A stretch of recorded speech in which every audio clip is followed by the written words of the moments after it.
Chers téléspectateurs de la radio-télévision La Voix de la démocratie congolaise, Panorama d'Afrique, merci et bonjour à travers le monde, vous nous suivez.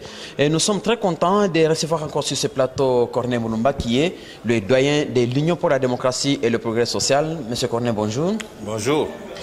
Avec vous sur ce plateau de la radio-télévision La Voix de la démocratie congolaise, Panorama d'Afrique, nous allons parler du poste du vice-premier président à l'Assemblée nationale. Et aujourd'hui, votre allié, l'UNC, Union pour la nation congolaise, dit que le poste n'est pas seulement pour l'UDPS, mais le poste c'est pour le cash. Et si l'UDPS n'est pas intéressé, nous allons postuler. Et aujourd'hui, au niveau de l'UDPS, on dit que ou c'est Kabound ou c'est rien. Alors, Kabound est-il irremplaçable? Mais d'abord, le poste, oui, le poste c'est pour le cash et c'est pour l'UDPS d'abord. Il est clair que si l'UDPS refuse d'occuper le poste, un membre de cash peut très bien postuler à ce poste-là.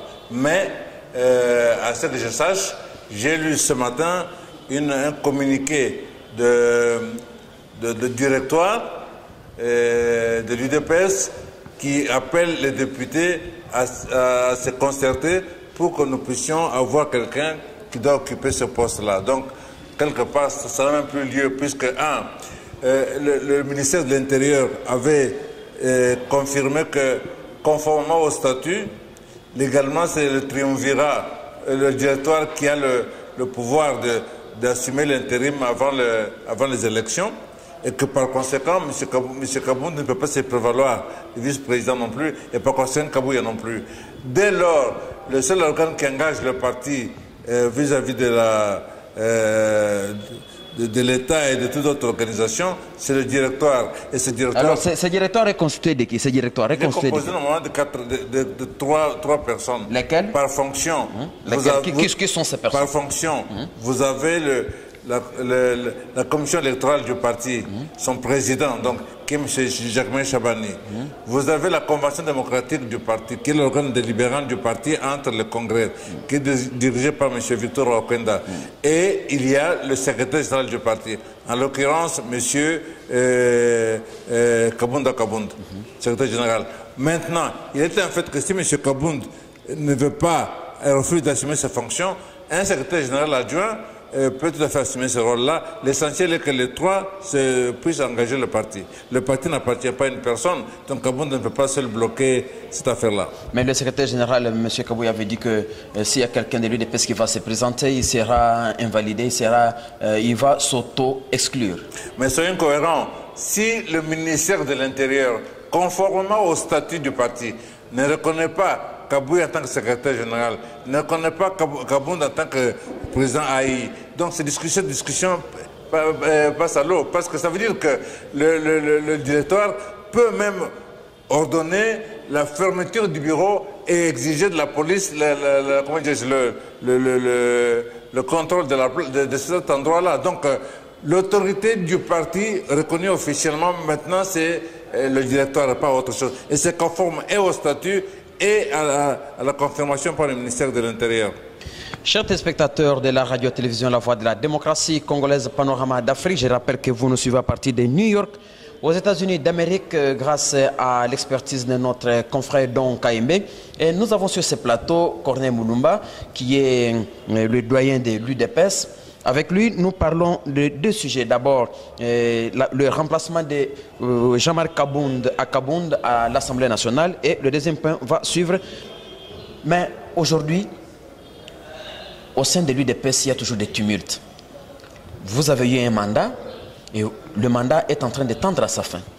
Quand pensez-vous réactionner le parti pour revaloriser ses valeurs afin de s'attaquer bien aux élections de 2023? Écoutez, c'est dans cet esprit-là et pour cette raison-là que je soutiens tout à fait 100% la décision de l'action du directoire, parce que cette action va maintenant ramener, comment dirais-je, un peu d'ordre. Ce que j'ai vu, c'est qu'ils en appellent à la cohésion, ils en appellent au rassemblement, à l'appel de troupes, ils demandent même aux uns aux autres de se pardonner mutuellement pour que nous puissions remettre... Est-ce qu'il y a des gens qui sont en train de mordre à cet appel? Oui, d'après ce que j'ai vu, de quelques réactions que j'ai vues, oui, c'est très bon. Est-ce que vous pouvez les citer? Non, je ne sais pas citer les gens, il y a plusieurs personnes. Mais ça, c'est ce que j'ai vu sur les réseaux ce matin. Je pense que d'ici, aujourd'hui, demain, d'autres vont encore se manifester. Mais le directoire a le devoir de beaucoup s'expliquer, de beaucoup expliquer, de beaucoup communiquer pour que le message soit bien compris. C'est un message très positif. Et si nous voulons réussir pour aller dans le sens de ce que vous dites, il est absolument important, très important. C'est la seule façon, je pense, de remettre l'UDPS debout. Donc, là où il y a beaucoup de personnes, il y a plusieurs têtes, il y a plusieurs idées. Et donc, de l'union fait la force, comme on dit. Et tout est dans l'intérêt de suivre la voie que propose le directoire. Mais pourquoi y a-t-il toujours des personnalités au sein de votre parti qui sont soit hostiles à Kabounda Kaboun, soit hostiles à Kabouya, qui est le secrétaire général? Écoutez, les sympathies ou les antipathies des uns envers les autres, pour moi, ça n'a pas d'importance. Ce qui est important, c'est que est-ce que ce que nous faisons est conforme Et vous êtes de quel côté? Des antipatistes? Je ne peux pas être au côté de quelqu'un, je suis du côté des statuts, du côté de la loi. La loi et les statuts disent, en l'article 26 des statuts, que c'est le directoire qui doit remplacer le président. Le directoire remplace le président. Je ne peux que soutenir. Maintenant, c'est encourager, donner les idées aux uns des uns et des autres pour qu'effectivement l'action du directoire réussisse, en expliquant que c'est la voie de la sagesse, aux uns aux autres, c'est la voie de la sagesse, et que les uns et les autres doivent mettre leur égo de côté. En commençant par M. Kabound, je comprends, c'est pas évident, mais un homme d'État, c'est aussi ça, qui doit comprendre que les statuts de l'UDP disent quelque chose, et puisque je suis de droit membre du directoire, je vais occuper ma place au sein du directoire, comme ça l'UDPS est de nouveau ensemble. Mais vous, en tant que pionnier, vous occupez quel poste au sein de l'UDPS actuellement? Je n'occupe aucune fonction. Ça n'empêche pas de... Les gens confondent un peu. Les gens pensent qu'être de l'UDPS, c'est être secrétaire national, président ou quoi que ce soit. Moi, je n'ai pas de fonction particulière, mais que je veux dire que l'UDPS, c'est un combat, le combat politique, le combat de ma vie pratiquement, parce que ça fait 40 ans que j'ai passé à faire ça. Par conséquent, moi, ce n'est pas un problème. Si c'est nécessaire, il y a tout ce que nous pouvons faire. Si le parti a besoin de nos services, nous le ferons. Si on a besoin de nos services à d'autres niveaux par le parti, nous irons. L'essentiel est que notre intelligence, notre énergie, nous devons le donner, le mettre à la disposition du parti, parce qu'en le mettant à la disposition du parti, c'est le mettre à la disposition du peuple. Et je pense que le peuple a besoin de personnes qui ont effectivement démontré par leur engagement politique et pendant autant d'années qui sont prêts qui peuvent se sacrifier pour lui. Kone Moulumba, vous avez la présence de la République et à ce jour on compte ou on dénombre autant de morts. Oui. À la présence de la République. Au niveau de l'UDPS, comment vous continuez à accueillir ces nouvelles? Non, c'est très inquiétant, bien sûr, mais il n'y a pas de miracle. Il faut simplement qu'il y ait des enquêtes, n'est-ce pas, très sérieuses, pour qu'on puisse identifier. Si c'est une contamination due au coronavirus, bon, je pense que là, les positions sont déjà un peu prises. Mais le danger du coronavirus, c'est quand vous l'attrapez, personne ne le sait, vous restez avec personne ne le sait, mais vous contaminez les autres. Et quand on se ressaisit, c'est un peu très tard. Et les signes de coronavirus sont les mêmes que la malaria. Et que donc les gens ont tendance à réagir rapidement. Maintenant, si les enquêtes établissaient que non, c'est pas ça, qu'il y a d'autres causes, à ce moment-là, il faut effectivement que la justice fasse son travail. Le porte-parole du président de la République, Kasongo Mayamba, avait déclaré que les décès sont dus au coronavirus, mais il y a d'autres langues qui disent non plus, ce n'est pas lié à ça. Comment jugez-vous cette contradiction? Non, je pense seulement que M. Kasongo Mayamba ne faut pas dire ça, n'est-ce pas? Ça, c'est des paroles qui doivent sortir de la bouche d'un expert, n'est-ce pas? Un médecin, ou quoi, ou ceux qui ont fait l'autopsie ou quoi, mais en tout cas au minimum un médecin qui doit pouvoir dire non. Nous avons examiné les différents cas, effectivement ils ne sont morts que de coronavirus. Et vous voyez par exemple le médecin, le magistrat Yannick. Non, nous y arrivons. Non, pour dire l'exemple, pour dire que quand il est mort on a dit quoi officiellement, il a fait une crise cardiaque, point. Et par après, on a fait l'autopsie et là, on trouve autre chose. Donc, ça veut dire qu'officiellement, on peut dire, voilà, c'est coronavirus. Mais si on fait l'autopsie, peut-être qu'on peut trouver autre chose et aller plus loin. Donc, pour moi, je considère simplement qu'on ne doit pas s'arrêter là et qu'on doit pousser plus loin les investigations. Chers téléspectateurs, nous attaquons la deuxième partie de cette émission. Corneille Mulumba. Maintenant, nous parlons du décès du juge Yanni. Alors que l'audience est prévue pour ce 3, il est décédé, il a été remplacé. Les médecins disent qu'il est mort d'un empoisonnement. Comment entrevoyez-vous la suite de ce procès? Bon, ce n'est pas le médecin légiste, c'est lui qui a la fonction, qui a la responsabilité effectivement d'établir. Et effectivement, il établit qu'il s'agit d'un poison. S'il s'agit d'un poison, ça veut dire une chose au moins, c'est que l'enjeu est très très grand. Parce que pour qu'on puisse attenter à la vie d'une personne, ça veut dire porter atteinte à la vie d'une personne, il faut vraiment que cette personne-là gêne effectivement et que l'on cherche à taire la suite de l'action pour faire peur aux autres.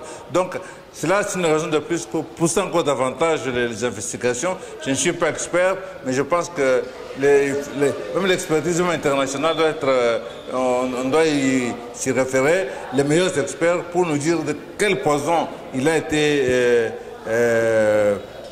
comment dirais-je, il était victime et dans quelles conditions, c'est très important. Cela peut contribuer à nous aider à identifier éventuellement les auteurs de ce crime-là. Mais au vu au clair de tous, les gens sont en train de se plaindre. Il est décédé. Mais moi, je voudrais vous poser la question. Au niveau de l'UDPS, oui, est-ce que vous êtes en train de suivre ce procès? Comment pensez-vous au remplacement? Est-ce que le remplacement qui va se faire est normal? Non, mais bon, il s'agit dans ce pays, il y a la séparation des pouvoirs. Il a été, d'après ce qu'on dit, empoisonné. Il appartient à la justice, effectivement, de supplier conformément à ces règles, à ces lois. Il y a des lois. Nous voulons l'état de droit. L'état de droit, c'est aussi ça. Donc, ce n'est pas l'UDPS qui va désigner un autre juge. Ce n'est pas son rôle. Que la justice, que le Conseil supérieur de la magistrature fasse son travail. Et puis voilà, nous devons faire confiance à notre magistrature.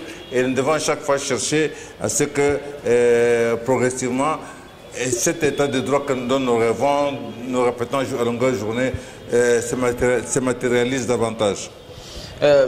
Monsieur Corneille Mulumba, vous êtes le pionnier de l'UDPS. Une question nous vient en mémoire. Comment expliquer le silence du chef de l'État par rapport à ce qui se passe au sein de votre parti? Bon, écoutez, il est dans l'embarras, je suppose, dans la mesure où il est chef de l'État, il n'est pas membre actif du parti. La loi interdit cela d'ailleurs.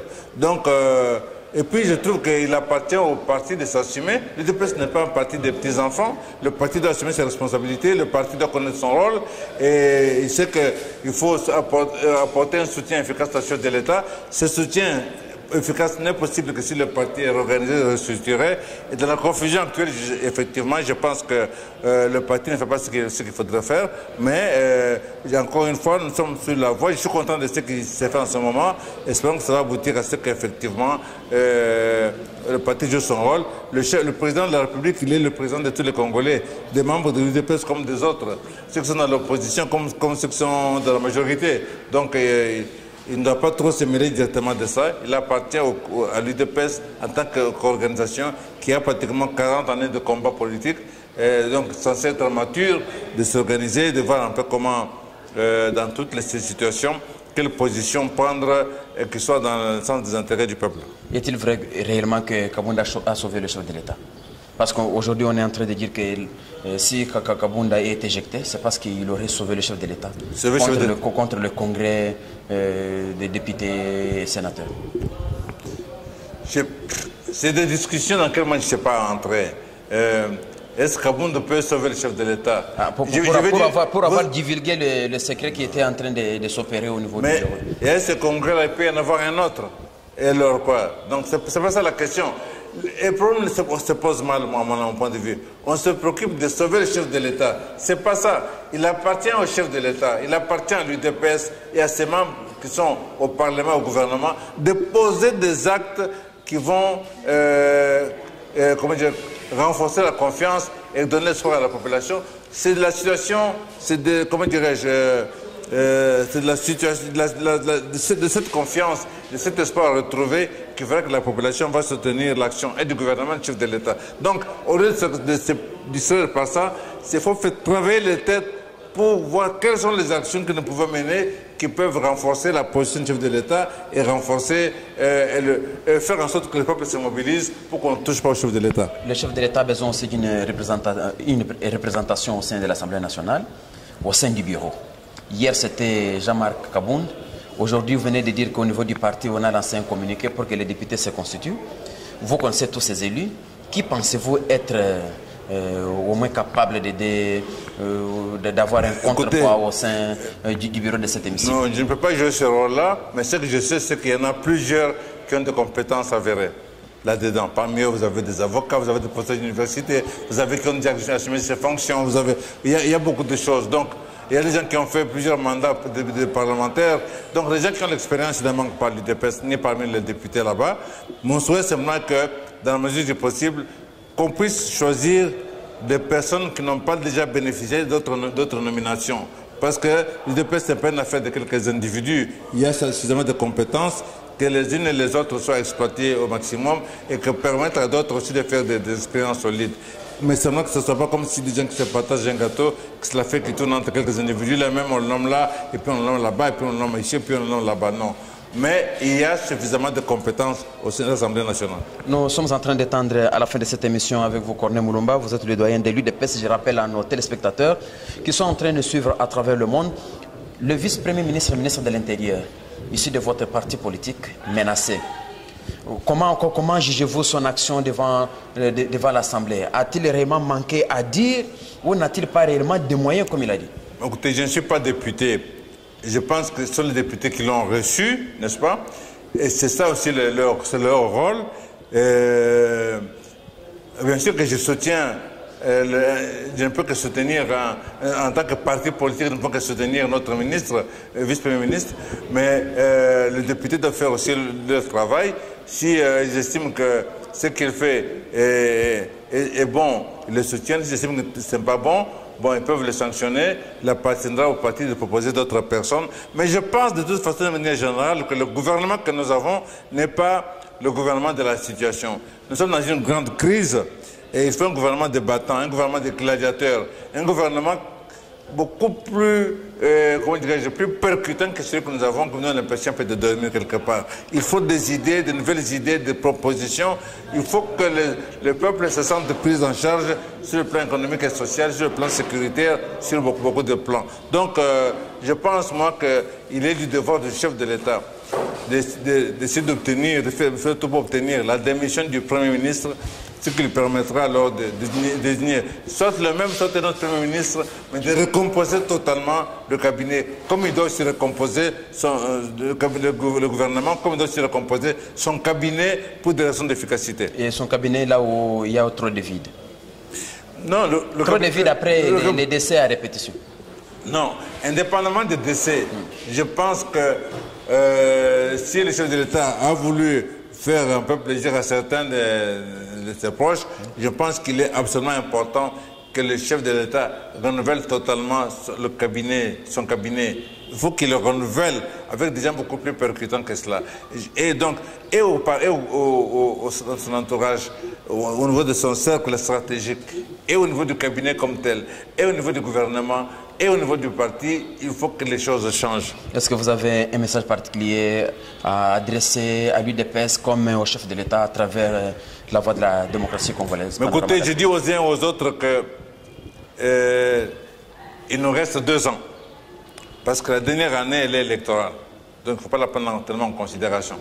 Il nous reste 2 ans pour gagner la confiance du peuple congolais. Et que les uns et les autres devons nous mettre debout parce qu'il n'y a pas le temps pour la blague. Nous devons nous mettre au travail, travailler 24 heures sur 24 au besoin et en tout cas donner l'exemple que nous sommes un parti capable de gérer ce pays et en ce sens-là qu'on fera confiance qu'on pourra continuer. Parce que les réformes profondes prennent du temps. Il faut donc que vous participiez à l'exercice du pouvoir pendant un temps suffisant pour appliquer ces réformes. Donc moi je dis aux uns aux autres, ne soyons pas distraits, serrons-nous les coudes, mobilisons-nous, remettons l'UDPS debout, c'est notre instrument majeur et expliquons à notre population les vrais enjeux et pour qu'ils ne soient pas victimes de manipulations de puissances étrangères, comme on a vu ce qui s'est passé avec à Genève et ailleurs. C'est que vous appelez à l'unisson au sein de l'UDPS. Mais cette unité, elle est indispensable. Vous avez 3, 4, 5 idées disant que je prétends de l'UDPS. Moi, je me demande à quoi ça sert, puisque aucune d'entre elles n'a une idéologie différente, aucune n'a un logo différent. Alors, c'est vraiment l'égoïsme des uns et des autres. Il faut que mon UDPS à moi, il faut que moi je sois président, moi je sois président. Tout le monde veut être président, mais si tout le monde veut être président, il y aura alors des millions de UDPS, ça n'a aucun sens. Donc, mettons-nous ensemble autour d'un projet de société, mettons-nous ensemble autour d'un programme de gouvernement efficace, apportons les idées, mettons toutes les têtes ensemble pour qu'effectivement de là jaillisse la lumière et que nous puissions effectivement saisir cette opportunité d'avoir un de notre qui est président de la République pour qu'il puisse, le jour où il va quitter ces postes-là, qu'il laisse effectivement des marques de fabrique suffisamment crédibles. Monsieur Colonel Moulou, nous vous disons merci. C'est moi qui vous remercie. Chers téléspectateurs de la radio-télévision La Voix de la démocratie congolaise, Panorama d'Afrique, nous vous disons merci d'avoir été des nôtres. Sur ce plateau, nous avons reçu Corneille Moulumba, qui est le doyen de l'UDPS.